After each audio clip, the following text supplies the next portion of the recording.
tell us a little bit about yourself and what you do. Well, there's a lot to tell, but I do financial coaching, basically where we have continuous money conversations. We make money decisions every day. And then now I run Money Clinic, where we give corporate solutions in terms of trainings in every aspect. So my associates, we will train in various sectors, but the financial literacy bit is my docket. Money, is this something you've always been interested in? Ama ni kitu tu ulijipata tu siku moja? Why money of all careers? I mean, I also sometimes I try to pick it from where the conversation started. And sometimes I trace it back to when we were growing up. Yeah. So that's probably where I discovered I liked borrowing. That's why you'll find most Kenyans like myself will survive on borrowing. Me, you can steal everything from me, but not what is in between my ears. That is the biggest asset I have. But to maintain that, I need a sober mind. Whatever needs to crumble, if someone needs to walk out of your life, let them walk out. If you need to lose every property you have, let it go. Because that attachment is what kills us. Oh, yeah. Yes. So start taking care of yourselves. You're all you've got.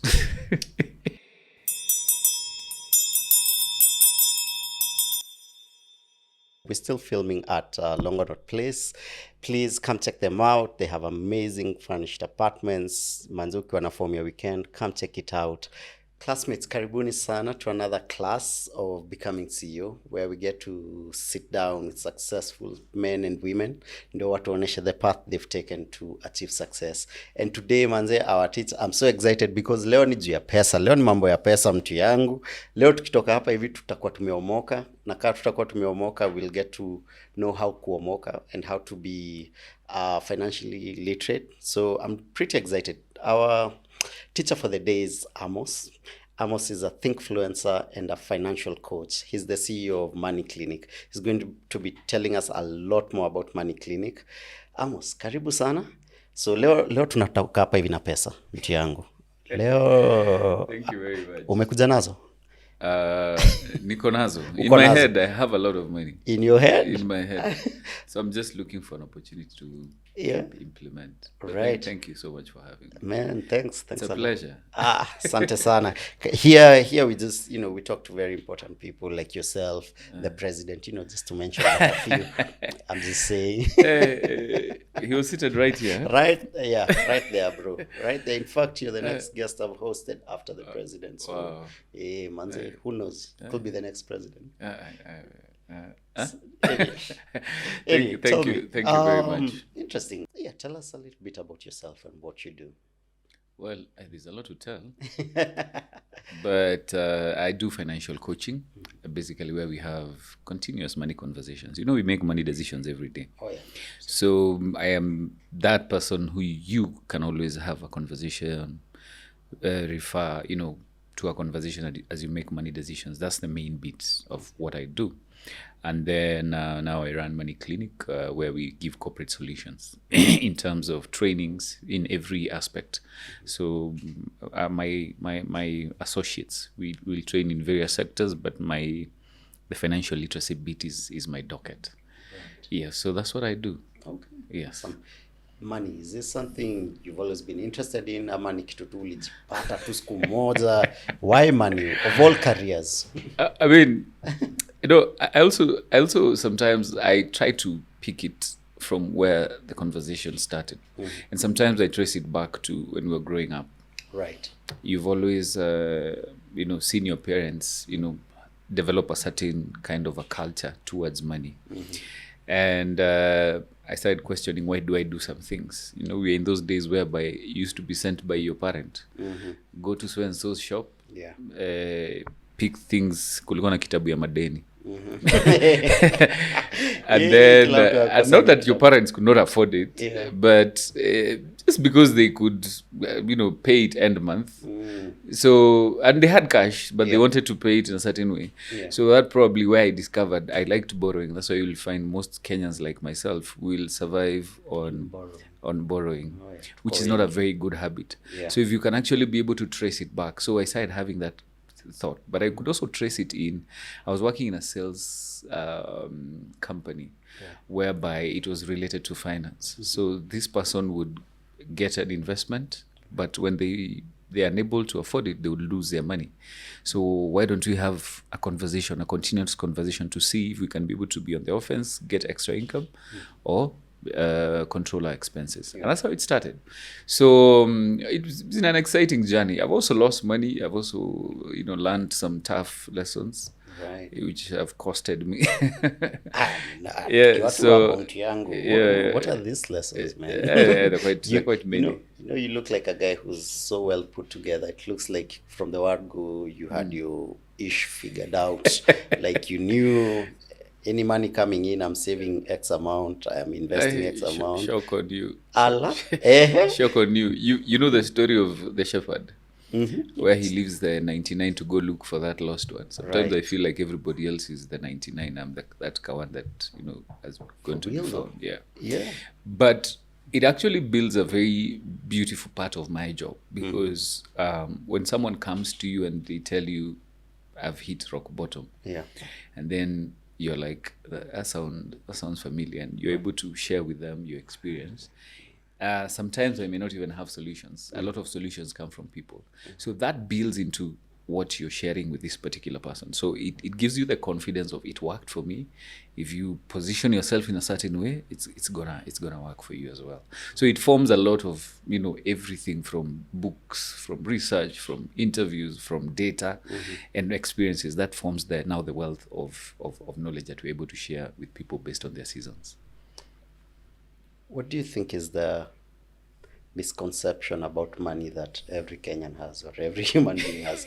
What is it about money that we don't get right?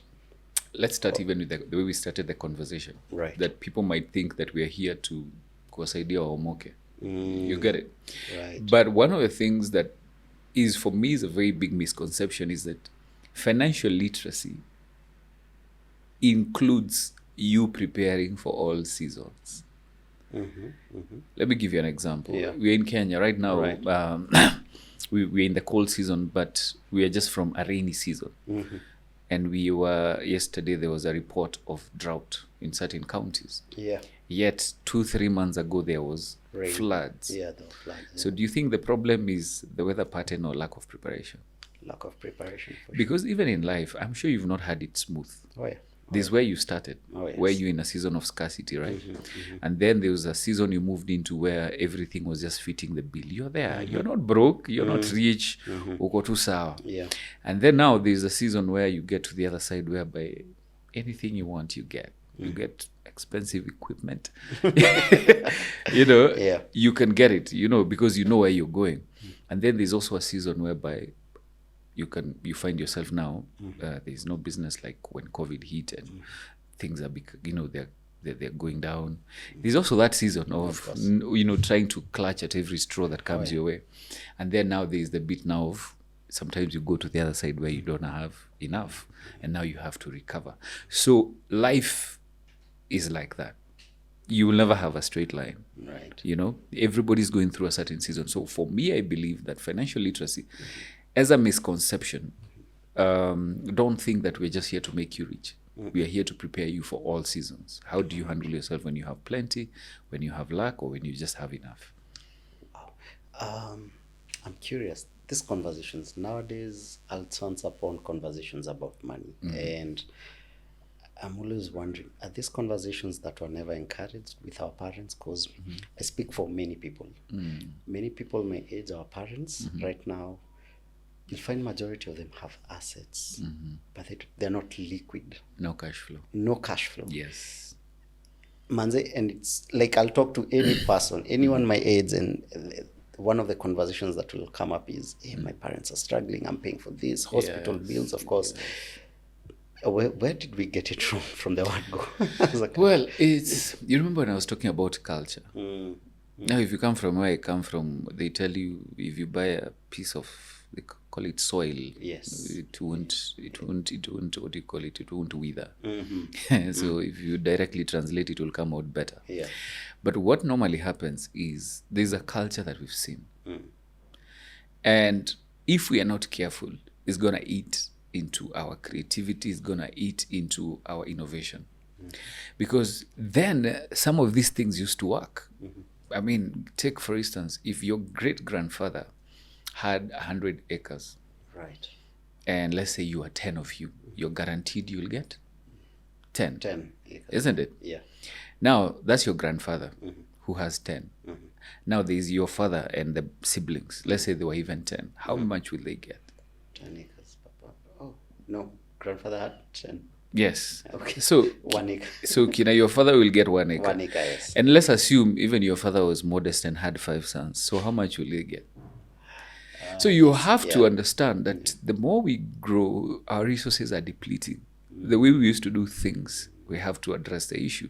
So you'll find that someone is still waiting for their father to die to get that eighth or half of an eighth from the father. You understand? Which now, it's a gap that we have to look at.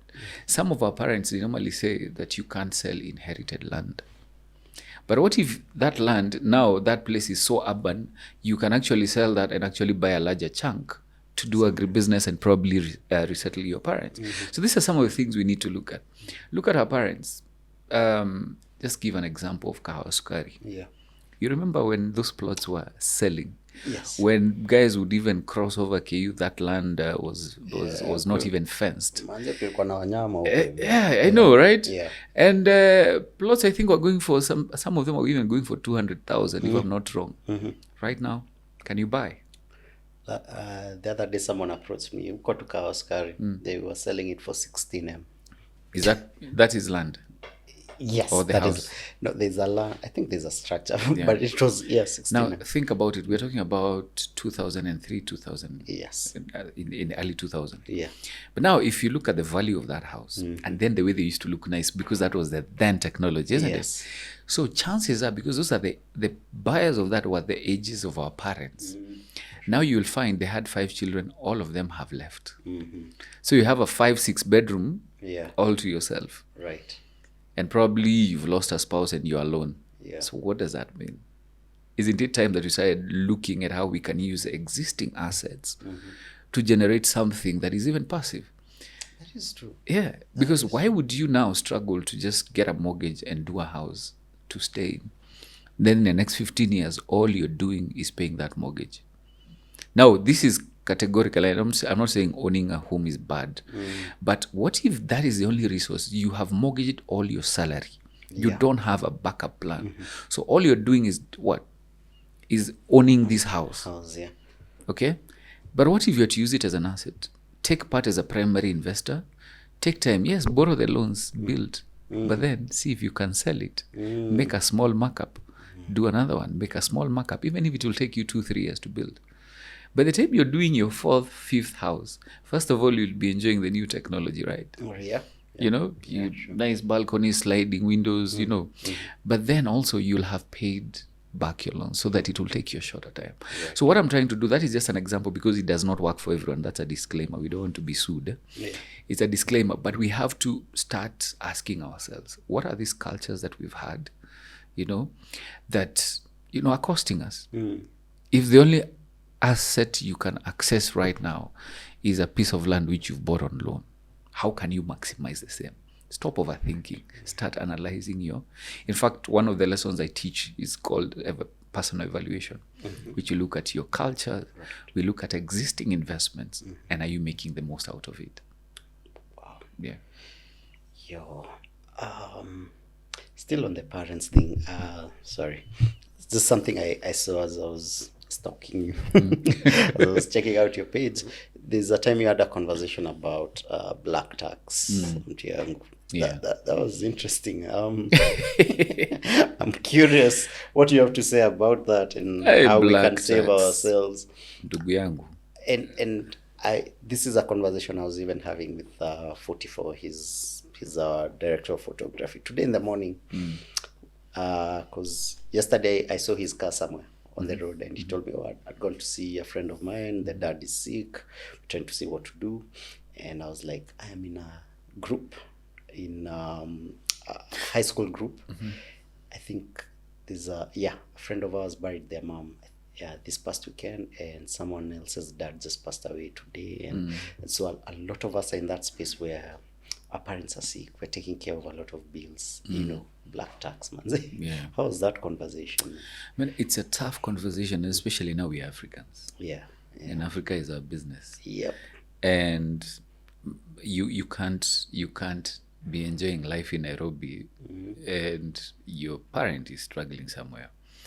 And it's a very serious problem. And even it's worse for guys in the diaspora who, they find themselves now, everybody has formed a habit of depending on them. But we need to look at the side. It is good to help our parents, but can we make it sustainable? Because the question here we are looking at is sustainability of what you're doing. Right. If I have a habit, like now, I love my mom. My mom is quite cool peeps. But there was a time, she would call you, hey, there's this chama we want to do. If I don't pay the deposit today, because today I've not made sales, there's pressure. And then we started having that conversation about this chama, and we realized this chama is more of an emotional connection to her peers than a chama. Yeah. So we have to address it that way. And I started telling her, if you don't look at it as an investment, look at it as a cost. Where you go, you have your social teas, sufurias, whatever you do, and look at it as a cost, because it's not an investment. Nope. And what can I be able to do to supplement your income so that now, the day you find me niko chini, you don't get offended. Right. You get. And this is where you'll go and look for something bigger capital. If she's been doing clothes, can you help her, get into the habit of getting the whole bills if she's doing the second-hand clothes? So that now her biashara is bigger and she has a bit of cash flow. And a lot of people fear having those conversations. That was going to be my next question, because we know our parents, Yes. our African parents. Yeah. Exactly. Yeah. But now the question is, because all of us have been in seasons where we don't have enough money, it is worse then, because they will feel like you're being stingy. Yeah. One of the things I did when I was getting married is I used to send them like a regular thing. But one of the things I started doing, and I realized worked very well, is to start to manage their expectations. Okay? Yeah. Now that, I'm settling down, I'll have a family, that thing I send you may not be regular. I'm not saying it will not be there. Yeah. May not be regular. So they are like, oh, okay. So that even next time, they are not like, umesahau kunitumia kitu. They'll be like, ukona kakitu. You get that, the kind of conversation that changes. Number 2, get involved and start challenging them on the way they do things. Okay? In my village where I come from, my dad inherited land, but he gave the sister. And potentially that is a source of fight. Yeah. You understand? Yeah. God forbid if he's not there, what happens? So utaanza kusema ngojeni tuvumne, you gave them. So I told her, give some notice. I went and planted avocado trees nikajaza huko to see how that works. Yeah. Huko ndani, I come from where we get the cash crop waruza. Nyandarua. And start doing small things. Hire someone once in a while, tumia madhe gunia ya kitu, so they can see the potential of generating some sort of income. So that you stop doing the same thing that was being done before we were born. True. And then they can see a bit of cash flow. Now they are like, okay, why don't we try something new? Start looking for. I'm not a farmer, but there's something that now they are owning. Yeah. Even if they get a month's supply and they can sell some and get cash flow, that makes a lot of sense. So we have to now also start challenging the way they do biasharas, the way they do this, and also now remove the sense of, you start giving them a sense of ownership over and above a sense of entitlement. Yeah. Because a very simple example, if for instance, if you have toys, Yes, I do. if you have a habit of going somewhere and paying for everything they want, they will feel entitled. But try this. When you go out, and this I learned from my pastor, I served in the children's ministry for a very long time. So why don't you give them money and tell them, yo ikiisha, you come back, we go home. So when she did that with her nieces, they came back with change. Wow. Why? Because they know they will need it tomorrow. And this is not auntie's money, it's my money. I am owning it. Yes. You get? So I can't afford to mess up. Yeah. So the same thing, you're teaching a sense of ownership. But if you don't teach ownership, you're teaching entitlement. Because we are only human beings. So we have to look for projects that can be able to do what. The next thing is, if they want to build, try getting them guys who can do a quicker job, modern day, and finish the project quickly. So those are some of the things that we need to have conversations. Reduce expectations. We have to build boundaries. You remember, we are all excited of getting a first job. Oh, yeah. So utaambia madhe, wananilipa ka 50k. Aha, so mama yako ameanza kupiga hesabu, zile mahesabu zinaflow kwa kichwa yake, ashakupangia nini. So you'll not even leave that. And you see, that's a very bad thing, because now you'll never be able to be independent. Oh, yes. Yes. And black tax, by the way, is hitting ladies more than it is hitting men. For real? Because you see, men will provide for everyone. Yeah. You have a wife, you'll provide. You have kids, you provide. You have your mother, you'll provide. You have your father. You're not feeling the budget. So you'll give based on the and balancing. But for ladies, it's very hard to take advantage of a chick because of money.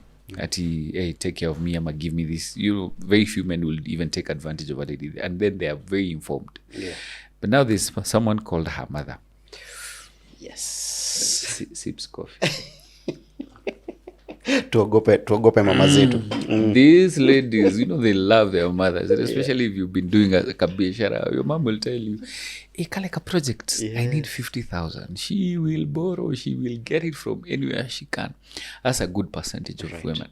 So we need to understand that how can we help our moms, how can we help our dads to be able to do that. And I don't know why black tax goes a lot to moms. Yeah. Oh, yeah. And I'll tell you why. Yeah. Because as men over time, we will lose power. That is a fact. We will lose power. Yeah. And every man should listen to me. If the decisions we are making right now, we are not putting our children in the loop, we are not putting our spouses in the loop, and having them random, the day you get sick, you can't move. The day you lose your income, hello. Gosh, I don't know what is happening to us. The day you pass on is the way you'll see your people free. Freedom you've never seen in your children. Freedom you've never seen in your wife.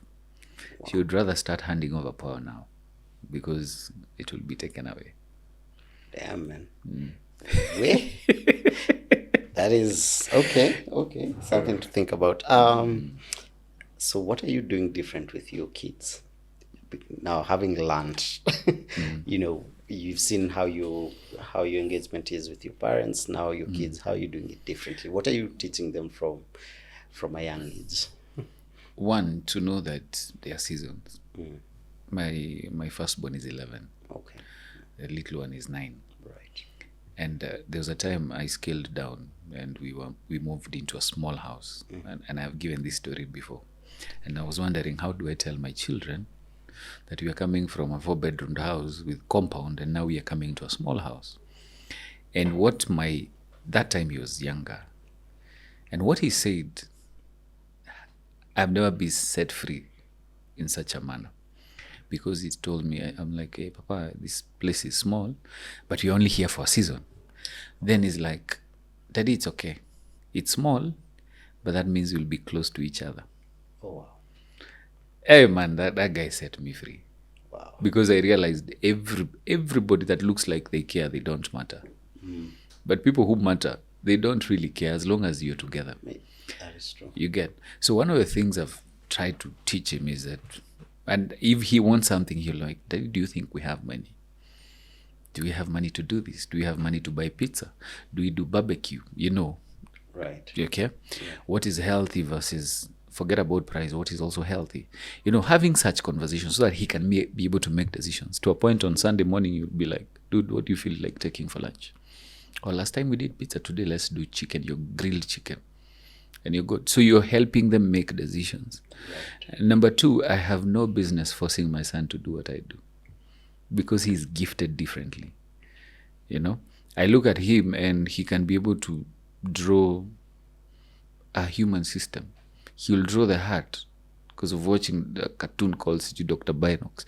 Draw the heart, label it, and tell you how the blood flows. Oh, wow. Okay. And he's not referring. He'll draw the skin. He likes drawing because I'm also an artist. So he saw something and he started drawing. So I had to put a whole board in my house for him to draw. Now, what does that tell you? And this guy does not like people. He's not like a people person. No. Mm-mm. That's not me. My second born, probably, because him is a cool guy, he's a charmer. But him, I have to set him up for his destiny. Yeah. Trust you me. Someone told me, this is my reverend, one time he said the best way to cheat on death is investing in the next generation. Now, the next generation for you and I is not our kids. There's an entire generation between our kids and ourselves. True? True. And tunaita Gen Z. Yeah. Yeah. And those are the ones that I'm looking for. Someone who can sit here in the next 10 years and talk the way I'm talking. Yeah. That is the person I'm looking to take over Money Clinic. Okay? Let my kids be directors.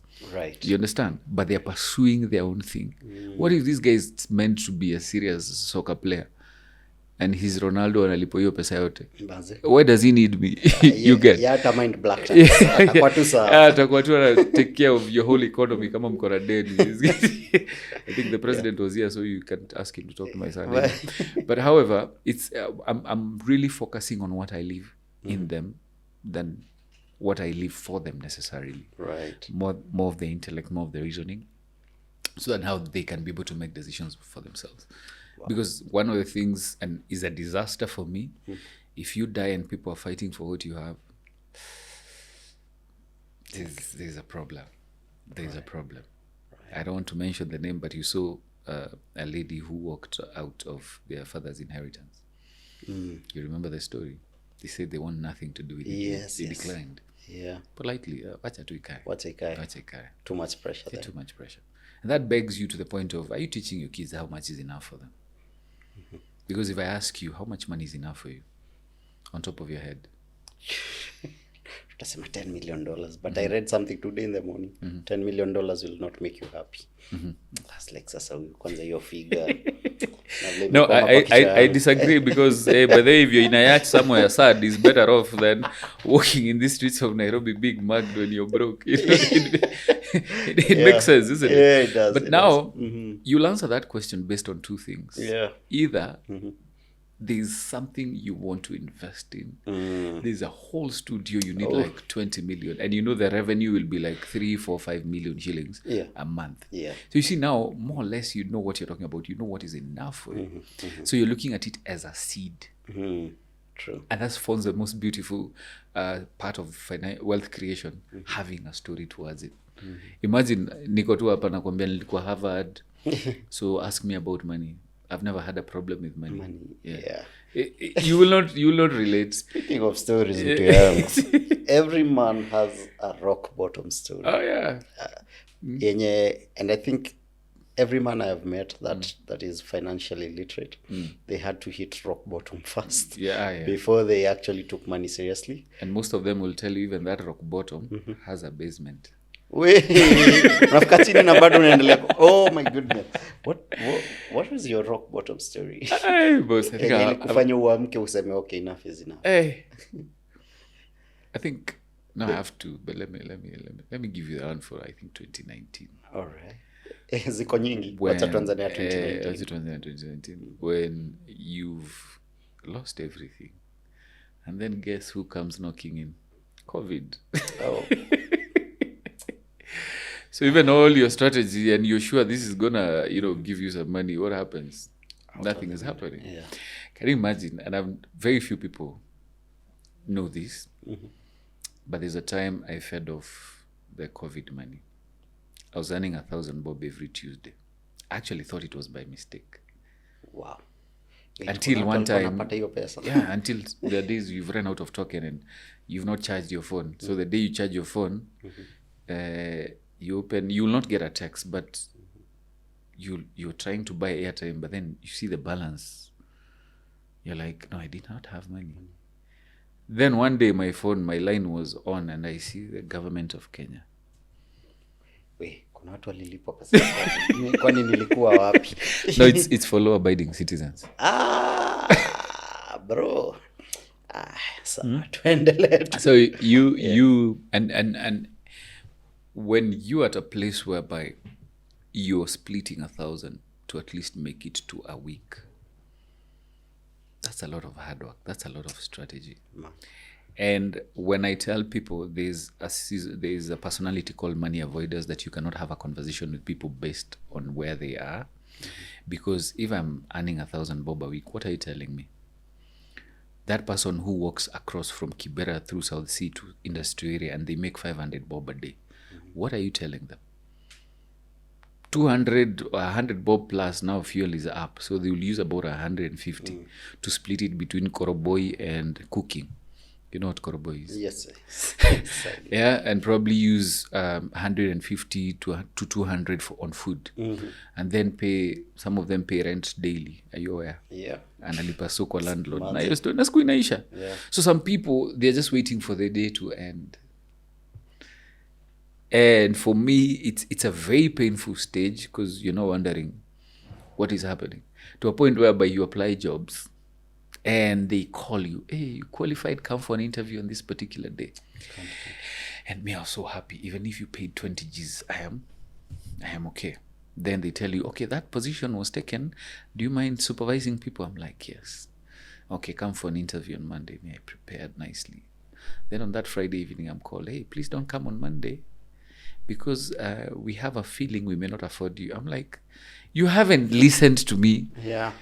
Let me just scam we, because that's mistake you can do is call me for an interview. Yes, don't do that mistake. You can show up. Yeah. So they're like, so how much was your income when you used to work? I'm like, this much. You see, I can't afford it. we're only paying 50,000. I'm like, I want that money. Yeah. And they declined. Yeah. And they declined. Seriously? They declined. They said, no, we will not have you for long. And sometimes that's when you understand, when someone tells you some of these rejections are meant to catapult you to new acceptances, to new levels. Because can you imagine, I would still be working somewhere, earning that kind of an income. I'd never have, because I had closed office. You get my point? It's not even nice. But there are people I say no to, because you're like, no. No, you're too You'll be here for a few months talking. Yes. Yeah, but you see, now this person will not look at it that way. You get. So it is a place whereby now you feel like everybody has rejected what you're doing. The people who used to give you a title, in fact, there was a time I had scaled down again. First time I scaled down, I bought a smaller car. And one of the guys, I play people, this young man, and one of them was like, hey, amo kwani ulisota? Hey, naendesha kadudu. Yet the guy does not even have a driving license. That's how unfair life is. So alikuwa anaongea from which point? Akwende huko. But so that's what we've been doing in social media. Yeah? Everybody now will be like, hey, you interview the president. Congratulations. The day sijui you bring sijui so and so, and they say a comment, they're like, we knew it. Feel anaga. You get. Yeah. We normally say they will even accuse you of causing dust when you're swimming. That's a new one. Yeah. So that's why I realized that you're on your own, and you have to start now understanding who you are. Look around what you have. Had you started Money Clinic by then? Yes, I had closed down. There's no business. You close down everything. Mtu yangu unafunza watu juu ya pesa na hauna pesa. Hauna pesa.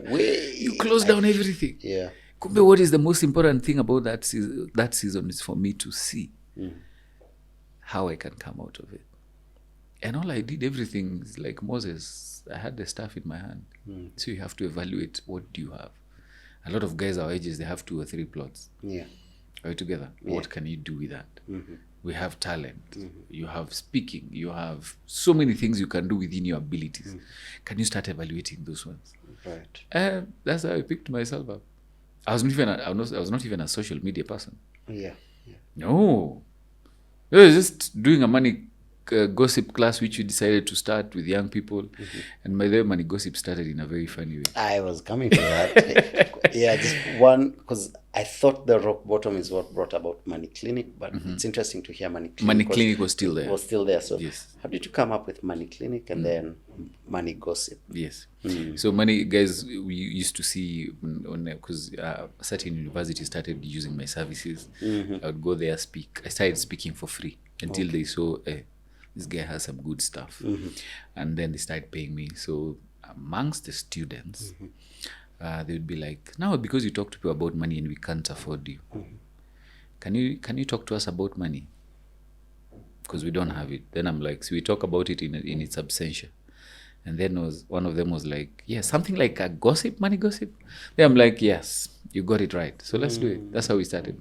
So we started inviting people, invite your friends. I get a boardroom. Right. We talk about money. That's how my classes started. Oh. We hold classes every month. Okay. And it was quite exciting because now it grew now. Someone was like, that quote, so you put it on TikTok. I mean, I'm like, Mimi, at my age, ninge TikTok. Who does that? Who dance? Yeah. So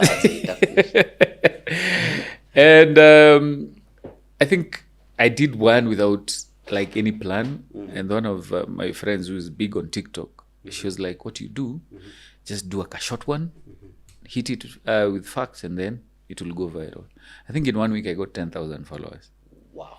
Went viral, sharing with people, and that's how now I got myself. So I'm still learning content creation. Yeah. So I'm a student in that area. But financial coaching, I've coached it now for, should be my 17th year now. Oof. Interesting. So since tuko hapo hivyo kwa Money Clinic, as Philip Karanja, I walk into your office. What conversation are you having with me, and what will you take me through in the Money Clinic, and what do you offer? Yeah. Let's call it. There are two things here. I like inviting people for the Money Gossip class. Money Gossip class is a pure. We have breakfast at Alan Bob's. Those of you who don't know Alan Bob's, just check out 316 Chambers. You're building in TSA. That's where we are. So there's a restaurant there. So they were gracious enough. They set up for me. They don't open on Saturdays, but they open up when I'm bringing clients there. And we have our breakfast. And one of the things that this class is meant to do is to provoke your areas that probably you are unaware of, or you've been living in denial. So we'll do an evaluation. It's a group setting. Right. We will help you, understand a bit of money personality. We'll help you look at investments with a purpose. Then from there, you feel like, because it's very personal, can I have a conversation with you? Right. And then now you can now book what we call a one-on-one. I like to call it financial therapy. Where I have a couch, you come, chill. Okay, I'm kidding. But but is where you just come in and first of all, there's confidentiality where now I'm able to understand where you're coming from. What is it that you're looking for? How can we have a continuous conversation? We can have a continuous conversation for a month, 2, 3, 4 months as we are following up on something that we want to do. So that now from there, all the decisions can be made from you, can be made by you. I don't like working with people for more than 3 months. It means I'm not effective. Interesting. Yes. I need you to be making money decisions by yourself. Right. You get it? Sense, I need you to be very aware of your cultures, some of the things that you might mess up. And once you start, then you're good. So basically it's for us to lay the foundation for every other season that comes. So that's how now I work. What's the most common thing, the one thing you found across all your patients? That one you're aware. Yes. Yeah. The level of patience, especially with Gen Z, is it's not there. It's not there. Yeah. But their level of creativity, I feel like out of all the generations, this is the generation that is going to make a lot of money. Oh yeah, I agree with you. As 100%. We can retain. Our generation, we can retain. We are the poorest, bro. Yeah, no. We can retain because we have some level of what Gen Z have and what the generation before us have. Yeah. And I think we are settling it easily. So I feel like we can bring a bit of stability. We can retain. But Gen Zs, I mean, there are many opportunities. You're 18, you've cleared high school, you do a video, goes viral, and now you're earning just by chilling. Yeah. What was your to go to hustle? Mine was mjengo. Nani hakwenda mjengo hii generation yetu? By the way. Yeah. See what will got. And then it was a lot of money, 100 bob per day. Na mnalipwa sato, 600 bob. Yep. That was a lot of money, but yeah. But for me, I was fired. kitu yangu, kwa hiyo ule haungewezana na hiyo kazi ya CBT. Hiyo kazi ya CBT ilibeba. They said I was too soft. But you get my point. So I feel like what I find across especially the Gen Z, very impatient but very creative. And I feel like if they take advantage of their times, like now, things that are falling into the investment, content creation, there's trading. Yeah. And they are quick, they are learning, they're into tech, they can learn how to trade. Cryptos. I mean, all these generational investment, I'd like to call them generational investments that go with certain generations. Yes. I feel like they need to capitalize on them and learn. Yeah. Sorry, it's just something you said about generational investment, and it's a conversation I was having that forum we were with the president, someone, and they were like, I like the way you're looping me into that. Awesome. And someone just said, for our parents it was real estate, land, agriculture. For our generation, we have to take advantage of the tech, because that's a space our fathers don't understand. Let me correct you on that. Yeah. Mostly, you see, our parents were guys between 50s and 60s up. Yeah. The investment then was education. Oh, okay. That primarily was the main investment. Then once you got educated, you'd buy land. And that is where you'll find then nobody in our parents' age that got education that never got a proper job. In fact, the thing was, it is where there is guarantee of job, because education was not there. Actually, they used to be paid to go to campus and colleges in some cases. Exactly. And then later they would go into real estate or property and land. Right. And then when they got us, we also picked that from them. Right. But for us, mimi na wewe ni watu wa IPO. Tell me ukununua IPO. Of course nilinunua IPO. Manze nilianza kitambo. Sisi ni watu wa shares. Exactly. Sisi tulikuwa watu wa mashares, and now a bit of real estate plot. You are not sure when you are not really sure whether you want to buy a piece of land. So unabai shingo upande. Until now you umeambiwa na wazazi. Until now you're approaching 40s and you're like, whether it made sense. True. But now this generation of us is a bit shy on things like trading unless you're really an expert. But now that is not now what is being dictated by what is being dictated by the younger generation. Right. So you see now it kind of the next generation takes a bit of it and then brings its own. So that is what has changed over time. And that's why us as the millennials, we are the poorest. Yes, I was reading a report by a few weeks back, and they say, because millennials have just hit 40, and they were saying, I'm one of those. Yep. At 40, millennials are the poorest of all generations, poorer than the boomers. Yeah. Yo, man. By the way, we just came up, but Nisa. But I'll tell you the reason. Yeah. One of the reasons, it's not the main reason. It's not based on any research. But I also felt like in our season of losses, we took too long. You understand? Yeah. Because most of us, did your first job or you done well there, but then there was a slump somewhere. You went through something. So recovering out of that is one that has delayed you to achieve what you need to achieve. Like what I was going through. Right. And this is something I've seen a lot with men. I don't know about women, but a lot of men who feel like they've not gotten where they are is because they didn't take a certain loss well, and they took a lot of time to recover. Yeah. Do you think we're not built tough enough for losses? Now the thing is, now once you get one loss, ushakuwa kichwa ngumu. It's easier. I mean, everybody, when you get to this age, there are things that no longer worry you. You're here stuck. Do I buy a 5 million car and equipment? You know what you're gonna do. Oh yeah. There are things that no longer move you. True. Yeah, that is true. Yeah. Wow. What's your day like?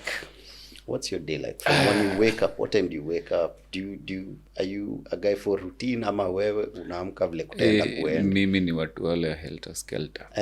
Yes. Interesting. There are times I lose my sleep a lot at between 4 and 5. Right. You get? And that's the time I'll pick my notebook and jot a couple of thoughts, something that I've thought about. I hate working out. I hate working out. Gosh. So I prefer playing basketball. So I'll have to do it in the evening at some point. Right. That I like playing too, and I like pick-up games. So probably an evening or an early Saturday morning, there's a group we do that. So, but I like going to the office early if I don't have an interview or an appointment somewhere. So getting early so that by 11 I'm done with anything I need to do in the office. Right. Yeah. Okay. Yeah. So it's not like, for me, I'm not employed and I don't like staying in the office. If there's one thing I hate, it's staying in the office because that tells you there's no business. That is true. Yeah. That is true. Yeah. That is true, I hate staying in the office. I'd rather be out there, Yeah. talking to people, doing a training, doing forums, because that is what brings money. But staying in the office, I don't like. Man, I'm trying to merge with the numbers you gave me earlier when we were talking before we started shooting about the number of people you meet in a year. Take me through those numbers again, because that was crazy. They're in their thousands. They're in their thousands because, like now, this week alone, I had a forum yesterday, an easy group of 20. Friday, I have 2 events. One in the morning till lunchtime, somewhere in Strathmore with an organization called ISBI, and in the evening with a youth forum. There's no group there that will be below 50. Wow. You see? Yeah. And we are talking about I think it should be approaching close to 10,000 in a year. You Like groups. Wow. Yes. You'll go to a forum, they have 300 people. You'll do that. So you can easily get to 10,000. Okay. But now the people that you meet one-on-one, personal, where you can be able to you draw a lot of stories, between 500 and 1,000 in a year. Okay? 500 to 1,000. Yes. That's roughly like what? 3-4 people in a day? Yes. Okay. The others who you can, they will even invite you to family setups. They're having family food. Hey, me nimekapitia. Hey, I do family trainings as well. Wow. And this particular one, there was this guy who vented and I was like, wait, am I even safe here? And the guy is throwing tantrums at the mother. Wait. That was one of the most challenging things I've done. And looking deeper is the same thing. The dad had passed on and never left a proper foundation. So everybody's feeling entitled. Yeah. And you see now I had to call the brothers now to my office. Forget about the mom and the sister. Let's have a conversation as men. So what's up? And I'm telling them, do you know I've not inherited a single coin from my father? Yeah. In fact, all of them, I think, the guy who was giving tantrums is older than me. So I'm like, don't confuse your privilege. You've not worked on your money. Legally, if your mother decided to sell everything. Yeah, she has all the right. And then? Or she remarries. So let's start focusing on our lives. Let's assume we are starting from zero. It's a very hard conversation. So those are some of the things that,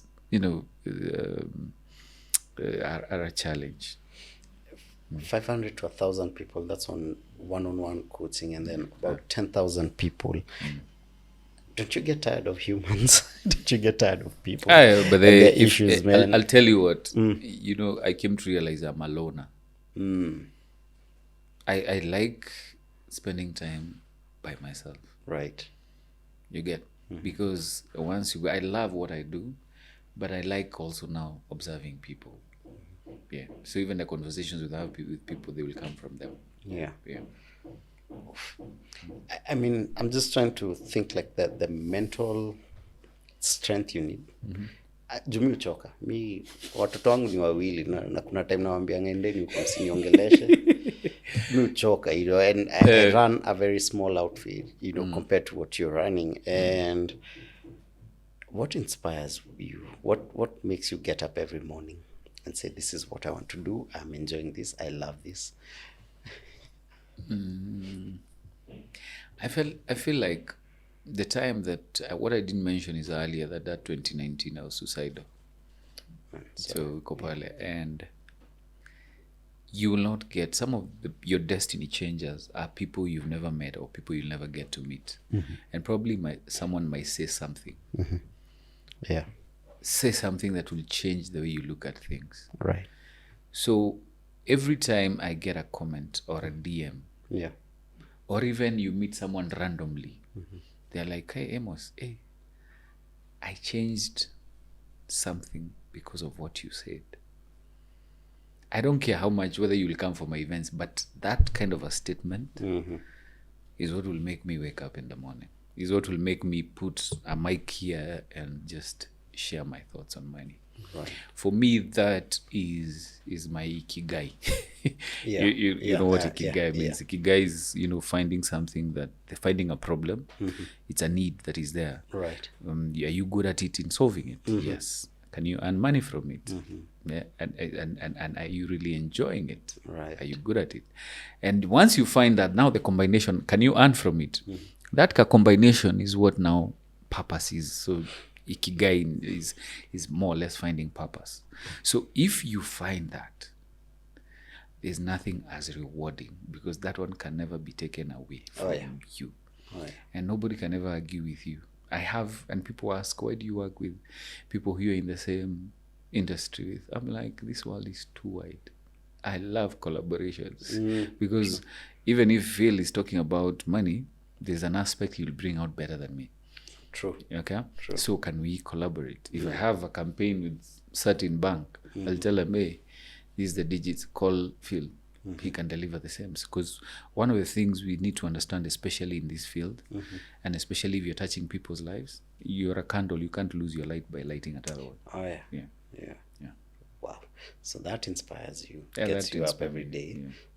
But there are those days that are harder than the rest. So how do you base yourself? Like, what grounds you? Is it religion? I've heard you mention church a couple of times in our conversation. So is it religion? How do you base yourself? Definitely. We have a very interesting relationship with God, because I ask the hard questions. And that's how I start. Even when you don't feel like praying, I have this habit of, let's have a conversation. So what's up? Right. There's a time I was reading Psalm 77, and there's a part whereby, and I underlined that part,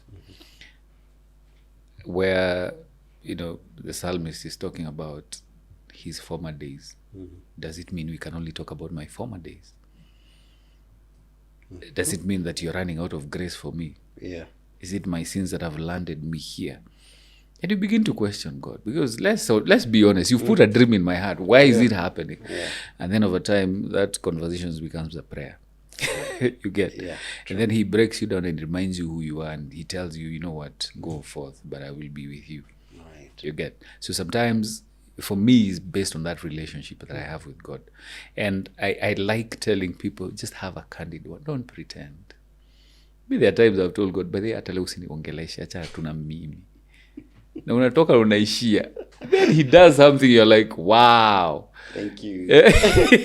show off like in a God, I know you're sovereign, like in manzi, your sense of humor is on another level. and that's how for me I work, and that's the kind of relationship I have. Because no matter what you do, it has to be aligned with him. He's called you to do this. There's a reason why I'm here today. True. I don't know about my tomorrow. True. So I have to make the most out of it. So for me, it's more of the relationship I have with God. Yeah. Just to circle back to something you've just casually mentioned, but I think a lot of men are struggling with, and there's someone watching right now and they just need to hear you talk about it. Like, how did you pull yourself out from that point where you were suicidal? Because I can imagine surviving on 1,000 bob and you're a family man. You can't provide for your family.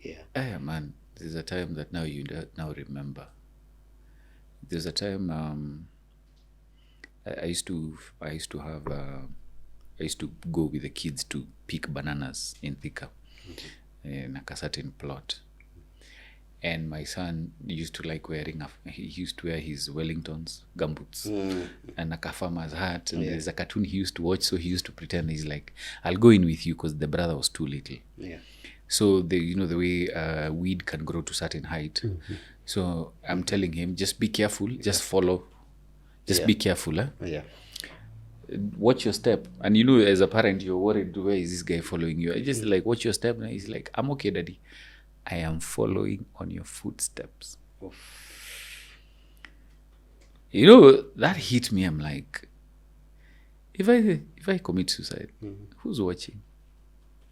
So you'll follow the same mistakes, you know. Yeah. Sometimes it is always good to know who's watching.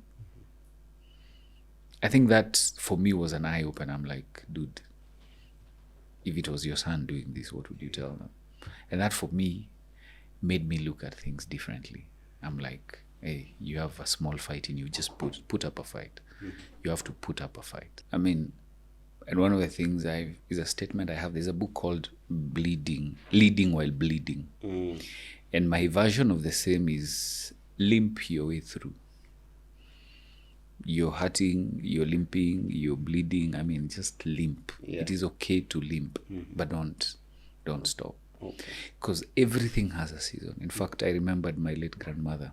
I think she's the closest relative I've lost so far. Right. And there was a time I'd been kicked out and things were looking really bad. Even that time I was suicidal.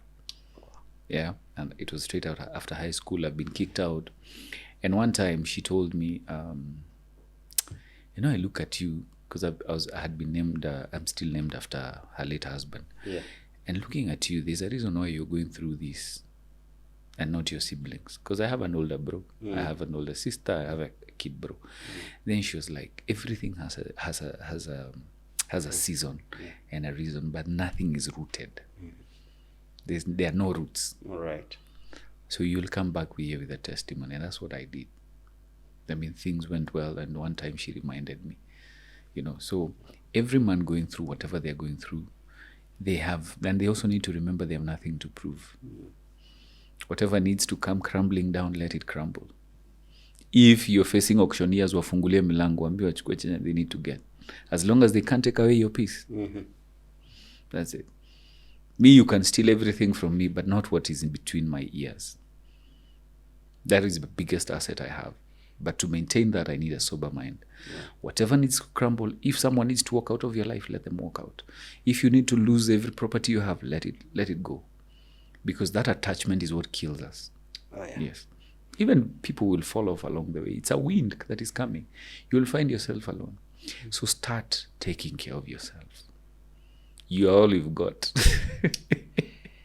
You know, that just sounds like just an amazing point to end on. Like everything that needs to crumble, let it crumble. Yeah, let it crumble. Yeah. And don't be afraid. Don't be afraid. Yeah, just sleep. Yeah. What's the worst that could happen? True. Man, I had a follow-up question, but I'm still going to ask because that just sounds like a good point to end on, but I'll still ask. What's the most difficult decision you've ever had to make? That point where you were like, yeah, making this decision, everything else is going to crumble, but what's the end? I think accepting that at some point people will leave your life. That was hard. Your children will grow up and leave you. Oh, yeah, for sure. A spouse can leave you. Yeah. A parent can die. Yeah. Accepting that is very difficult. And you have to accept. You will fight, you will do everything, you will throw tantrums. At the end of the day, you have to accept that. Yes. Because I have seen us, man, we don't like losing. No. We don't like losing. Oh, yeah, so we will hide, we will try to fight, but you have to accept it. Sure. As we are winding up, what's your stranger than fiction story? I always ask this question because, yeah, they say real life is stranger than fiction, and people have had this stranger than stranger than fiction stories about their life. Do you have one in particular? Something you are like, enye ulipita hapo ko, sijui nimepitaje hapo. Sijui hiyo imehappen aje. Sijui kama ni God, sijui kama ni universe, sijui. May it was that season, 2019. And then even that COVID hitting. And you're like, how will I ever stand?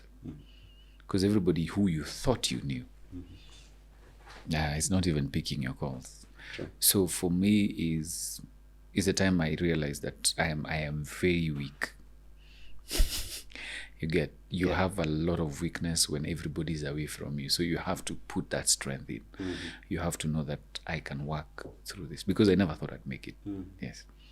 Because you get COVID and you're sure it's COVID, lakini you're wondering, sasa naenda hosi aje. Unaendaje hosi? Survival, kaa ngumu. Kunywa maji ya ndimu. Yeah, run even when you can't breathe, you know, it's crazy. Wow. Yeah. So it's quite an interesting thing. And then also I realized through it all, we most of us are multi-talented. Oh, for sure. We only focus on one thing. For sure. We only focus on one thing. But if you go out there, you'll find that you have more abilities. Probably you never got an opportunity. Yeah. What's your mantra? What's that mantra you keep repeating in your head that keeps you going every day? I have a couple. Okay. But it's one I shared earlier. Even when I don't feel like doing something, or I've lost something, or I feel like I'm discouraged, I limp through. Limping. I will limp through it. Yeah. If I'm playing, it's like when you get an injury and you need to rush for defense before you get a sub. Yeah. Limp back to defense. Right. Communicate, make noise. Do it while bleeding. Because for me, I do it while limping. There are many times men have sat in my seat and they are crying, and I'm like, dude, I've been going through what you've been going through, you know, and going limping through, you're giving strength to someone. Oh, yeah. Anybody who's looking at you, they're like, you can't give up. So you're encouraging someone. So for me, it's limping through. Man, me, I think kwanza nitaenda ni watch video yote tena ni take notes because there's so many notes. But you know, plug yourself in. Where can people reach you? How can they find you? What can you offer them? Yeah, talk to them. Well, I hadn't mentioned, but I had mentioned off air that I'm an author. Yeah. So I've done a book called Turnaround Solutions. So anybody wanting a copy, you can get it from Naivas. Okay. And if they don't get it from Naivas, they can DM me and tell me Naivas has run out of it. They were gracious to me. So my social media, especially at Instagram, is Money Clinic KE. Okay. Those on TikTok can find me at Money Gossip. And LinkedIn, I'm also Money Clinic, and Facebook, Money Clinic. But Facebook, you have to be very careful. There's someone calling himself Amos Ngahu. They go download my video on TikTok, they post it as themselves, and then they're telling people they're trading. I do not take deposits. I have money conversations. So just DM me. In fact, on Instagram, when you press the call button, comes directly to my PA, who can book an appointment, and we can be able to have money conversations. And we are all over. If you follow my pages, there are events that are open, that are free, and there are events that are paid. Yeah. So people can always have that conversation. And the final word I'll tell them, please have continuous money conversation with someone. Okay? When you're talking to your children about money, and your spouse, is a continuous money conversations on decision making. Yeah. But from a point of referral and sober advice, be careful who you're getting information from. Interesting. Not your parents, because they'll put you towards what they always wanted, not peer pressure, but have someone who can be able to sit back, who is not attached to you at any level, so that they can give you some good plan. All right. Yeah. Wait, classmates, Manze, if you... I always say this, money makes the world go round. I mean, it's a common saying, so we need to figure out the money. Unfortunately, it's the world we live in. It's a capitalist world, so we need to understand money, and financial literacy is something we cannot escape. So reach out to Amos Ngahu. Please. I've attended a session of his virtually, and it's value for money. Please. Just, hit him up kwa DM. Amesema kuna pia hapo amekungojea atabook appointment. Thank you so much for your time. Thank you so much for the many nuggets of wisdom. I'm sure a lot of guys will ask for you to come back again. I hope you'll be gracious enough to come over again. Anytime. If you're interviewing the president, my friend. I mean, and it's such a humbling experience, especially getting an invite from you. And I'm really honored. And thank you very much, even for the good work you're doing out there. Thank you. I tell people now, this one people don't know. If I didn't do what I do, and I didn't coach basketball, right, I'd be an actor. Oh, You have the voice, and they look for it. You just look like a bad guy. Is it something you're interested in? You're still interested in? No, let's talk. We talk. Yeah, I did something in church. Then guys were like, let's do the cantata. That time that the church I used to go was huge on drama. Right. So I did one, and guys were like, kumbe, you can act. So yeah. So you're No, looking I at the will- next star. I will definitely hit you up. I will definitely Sure, thank you, hit you up. thank you so much. Thank But I you as well. appreciate it. Yeah. All right. Sasa, we tutaonana. Si class imeisha. Tuende break sasa. Thank you.